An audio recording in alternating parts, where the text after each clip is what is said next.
we did have a Democratic debate. I covered it, and it did not go very well for Joe Biden. By the way, Joe Biden being who he is, in the past, he's actually shown a lot of good, a lot of good tactics and ability to be a good debater in the past.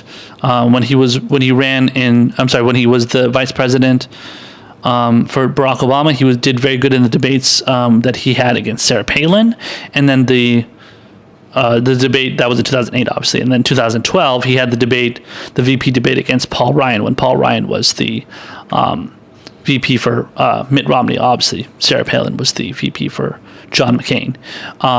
So he did very good in those debates. And I mean, they only have one debate, and he did both. He did good in both of them. They're 4 years apart. So I think, for the most part, at least based on his history, you would assume that Joe Biden would have done a good job in the debates that are coming up too, and that was not the case at all. By the way, he never did good. He never really did good in the debates in the past when he was running as president. So when he was VP, he did good, but when it came to him being on, the debate stage, actually running for president, he never did well. So, yeah, I don't know. I don't think it's fair to say he is a good debater, but in certain situations, he has been good. Let's just say on a kind of a macro scale, he hasn't been like the worst debater ever. There's been much worse ones. But when it came to a couple of debates where he had to really, shine, and he had to be big on the debate stage, had to come up big, he came up big. And in those VP debates, he definitely did. But when it comes to presidential debates, he basically went back to being a shell of his former self. And this is an article from The Hill. It says Biden falters in Democratic debate. Says frontrunner Joe Biden faltered in the Democratic presidential primary debate here Thursday evening, suffering some damage at the hands of rivals while also stumbling of his own accord. The former vice president hit particularly rocky ground when he was confronted by Senator Kamala Harris on his recent warm words for two Southern segregationists of a previous era, the late Senators James Eastland of Mississippi, Democrat, and Herman Talmadge, Democrat of Georgia. Harris also highlighted Biden's past opposition to school busing. That exchange was the emotional high point to the 2-hour debate, as Harris noted that she herself had been a beneficiary of busing as a child. She called Biden's comments on the segregationist senators hurtful. By the way, I heard that that story is not exactly true regarding Kamala Harris, as far as her being involved in her own specific experiences of busing, segregationist busing. I'll have to look into that for you guys. I can post. I guess I can post the link in the description after I look into it. I'll figure that out for you guys. But I just saw some people talking about that on Twitter, so I thought that was a little bit that was noteworthy to point out. Continuing on here, it says Biden defended himself on a finer point, saying he opposed busing by the Department of Education, believing instead that the issue should be decided at a local level. But the exchange was not a good one for the former vice president, not least because of the visual dynamics of a 76-year-old white man appearing to lecture a black woman 22 years his junior. But that was not Biden's only problem. At one point, he said the National Rifle Association was, quote, not the enemy, unquote, a bad choice of words for a Democratic primary electorate, even in the service of his broader argument that gun manufacturers were the main obstructors of new laws. Yeah, he should have definitely made that more clear. It says he also defended his vote to give then President George W. Bush the power to go to Iraq, to go to war in Iraq, arguing that Bush had abused the power. On Iraq, Biden was left vulnerable to the inevitable attack from Senator Bernie Sanders, who took the opportunity to remind voters that, in contrast to Biden, he had, quote, led the opposition to that war, which was a total disaster, end quote. Biden was also destined to be the central figure in Thursday's debate. He is the clear leader in opinion polls, the current Real Clear Politics national average. He commands the support of 32% of Democrats, almost twice as many as his closest rival, Bernie Sanders. But skeptics have long doubted the depth and durability of his support, especially in a party where the energy seems to be on the left. Biden was not dominant at any point, though he spent much of the debate trying to placate progressives who will be vital in the primary. He insisted that, if elected, he would repeal the Trump administration's 2017 tax cut, rejoin the Paris Climate Accord, make college more affordable, and support expanded health care for which undocumented immigrants would also be eligible. Overall, however, his uneven performance likely did him more harm than good, especially given the high expectations that attend any frontrunner. It says the second night of debates here was always likely to be more fiery than Wednesday, given that 4 of the top 5 polling candidates, Biden, Harris, Sanders, and South Bend Mayor Pete Buttigieg, were on stage. The other member of the top 5, Senator Elizabeth Warren, performed strongly in Wednesday night's debate. On Thursday, Harris was the notable standout, summoning her experience as a former prosecutor. She delivered crisp and powerful answers, particularly on issues like healthcare. I don't know. The rest of the article is just about other candidates and how they did. So I just wanted to focus this on Joe Biden. This is a huge blow for Joe Biden. He's not looking good, and I didn't have high expectations for Biden. And the fact that, and I said this before, the fact that he is the so-called front runner and he is high in the polls is mainly because of name recognition. It doesn't have anything to do with him as a politician, at least not mostly, I would say. It has to do with the fact that he was the VP to Barack Obama, and Barack Obama has a really, really high approval rating among the American people, let alone obviously the African American, electorate and all that stuff, community. So, but that's largely the benefit that Biden has. Other than that, Biden doesn't really have much to go on, and especially when his policies have never really been all that great. At least his political ideas and the policies that he's pushed for have mostly just been kind of your typical run-of-the-mill Democratic Party ideas, and something that you would just hear from every kind of typical centrist-ish, kind of Democratic loyalist, the person that's going to be pushing basically the same kind of policies that every Democrat pushes. So, I'm not racist, and obviously a lot of people think he is, but I'm not racist, or I'm not sexist, and I'm not anti-gay, and I'm not super religious to the point that I'm going to tell you what you can do with your life, even though Joe Biden is not very good on that too. So I'm going down all these lists of things that supposedly Democrats aren't, and Joe Biden seems to not really make the cut, and that's truly how bad Joe Biden is, and he is just not a strong candidate when it comes to specific policies. And he's already bad on policies. He's even worse when it comes to mistakes. So saying stupid things, and then flubs, and kind of misquotes, and obviously when you're saying the NRA, what was it, the NRA is not our enemy or something, that's not good. That is not a good thing to say in a Democratic primary, and that's crazy. When you're in a Democratic primary, the last thing you should be saying, the last thing you should be doing is trying to appease the NRA. That doesn't do anything for anybody. So it's honestly, I'm not surprised.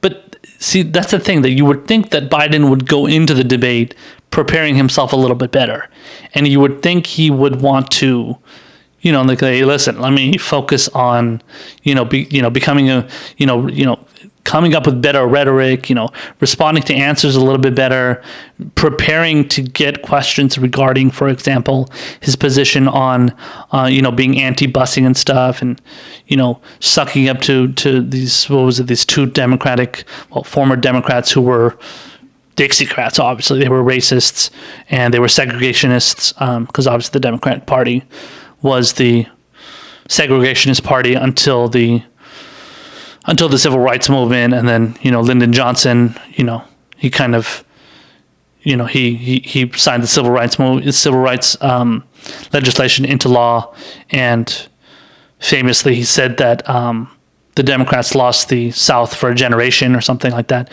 So he basically knew, Lyndon Johnson knew at the time that they would be hurt big time. The Democratic Party would be hurt big time by not doing the bidding of the southern, the southern parts of the country, and kind of catering more to their demands as far as their policies of racism and being anti-black and obviously all that stuff. So segregationism, obviously, and stuff. But Joe Biden somehow managed to keep himself. He decided that it's a good idea to keep himself on that, on that bus. He refused to take himself off that wagon, essentially, and and it's just not smart, man.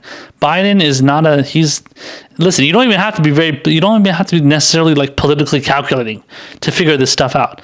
You should know right off the bat that being in favor of these kind of, these segregationist, former politicians, then talking about how, I forgot the exact quote, but he said it was a good idea to work with them, and then, they were nice guys or something. I don't know, whatever. He definitely talked about how he had to work with them and then come to some sort of common ground agreement or something. But I think he also said they were nice guys or something. Obviously, they're not nice guys when they're segregationists, when they're racist assholes. That's not a nice person. So I don't know. That's what I'm saying, though. Biden is he doesn't understand these things. And he obviously went into the debate very, very ill prepared. And when you're the former VP and you've been around for so long, because he was obviously, before he was VP, he was a senator for how long? 35 years, 40 years? I don't know how long it was, because he's 70. Yeah, he was a member of the Senate for a long time. I think it was from 1973. Yeah, 1973. So that's 27 years, but on another 9 years because he was president. I'm sorry, before he became senator in 2009. I'm sorry, before he became VP in 2009, he was a senator for 9 more years out, So 9 more, that's 36 years. 36 years being in the Senate, being in politics, and somehow you don't see that, taking these positions, in favor of arguing in favor of, segregationists and saying how nice they are and how it was a good idea to work with them. You should have realized a long time ago that that's a terrible approach to take, and that's not going to benefit you in any way possible.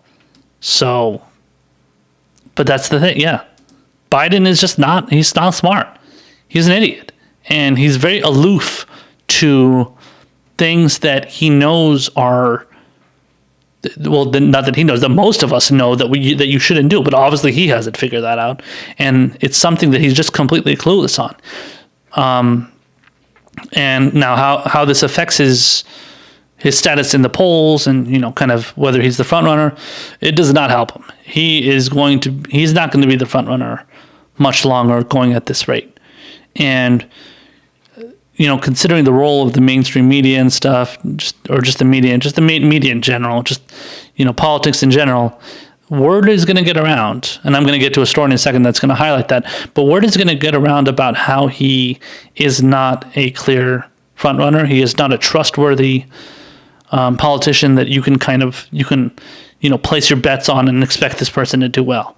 And it's so ironic too, because we covered an article, this was a while back, I think it was at least more than 5 episodes ago, where maybe even long, it was definitely longer than that, where Democratic politicians, they were talking about how a Joe Biden Kamala Harris ticket would be a great idea. And why did they say that? Why did they say this? Because Joe Biden, oh, he's so loved among the black community, and he's so, he was Obama's VP, so they're like buddies, and that's totally going to give him, that's going to give him a great, that's going to give him great name recognition, but also kind of like a great reputation among the black community, and they're going to want to vote for him. Democratic politicians were saying this. So I don't know if they ever asked any actual like voters, like the electorate, but I don't know. I don't think that many people would be that high on Biden, other than saying, okay, he was obviously Joe Biden's, he was Barack Obama's VP. But aside from that, I mean, if that's all you're going to go based on and assume that that's going to get him the support of the black community that easily, and then on top of it, supposedly appeasing the black community by putting Kamala Harris on his ticket before we've even had a debate yet, before we've even gotten to the thick of the primary, which we're not yet, and because we haven't even had a fucking primary, a primary state vote for anybody yet, but before having even any of those things, and you're already trying to push for a certain politician that is going to be that is going to be considered a good front runner and somebody that everybody push for. It's honestly very like that's a slap at the face to not only the black community, just people in general, though, to assume that this guy is going to be a great option for everybody to vote for. And then look at him. He has his first debate, he already fucks up, and he already says a bunch of stupid shit, and he looks ridiculous, and he doesn't make a decent argument to save his life. He gets pummeled badly by, multiple other candidates who obviously don't want to, who obviously find him to be very, very, regardless of being a front runner, just find him to be very vulnerable to these attacks, because if I remember correctly, he got the same kind of, not same kind of attacks, but he got a lot of these attacks when he was running in 2008 too. And when he was running in 2008, he didn't look very good. I think he barely pulled like 2 or 3% back then. So again, the fact that he's even the front runner right now is mainly because of his name recognition and the fact that he was VP for Obama. That's all it is. But that doesn't mean that he's a good candidate. You look at his policies, he's obviously a horrible candidate. So obviously a lot of these people that were pushing for that, let alone the politicians who thought that he should be, the main person on a ticket with Kamala Harris, and I have my issues with Kamala Harris. I'm going to be getting into that in a second, in a segment later on in the show today. But, that should be an insult to Kamala Harris too. That should be an insult to every black woman, every black man, anybody that thinks this fucking white dude that, talks about how great white segregationists were because he worked with them at one point, as if that's like, if you think that guy, black politicians think that guy is the guy that we should be supporting, is just crazy. And it just shows how the political the political debate and the politicians are totally. The political debate is fucked up, but the politicians are just totally out of touch. Even the ones who are African American and talking about how an African American woman should be on a ticket with a white man who was complimenting segregationists. So obviously you guys fucked that up badly too. You didn't know what the fuck you were doing or talking about when you made that argument.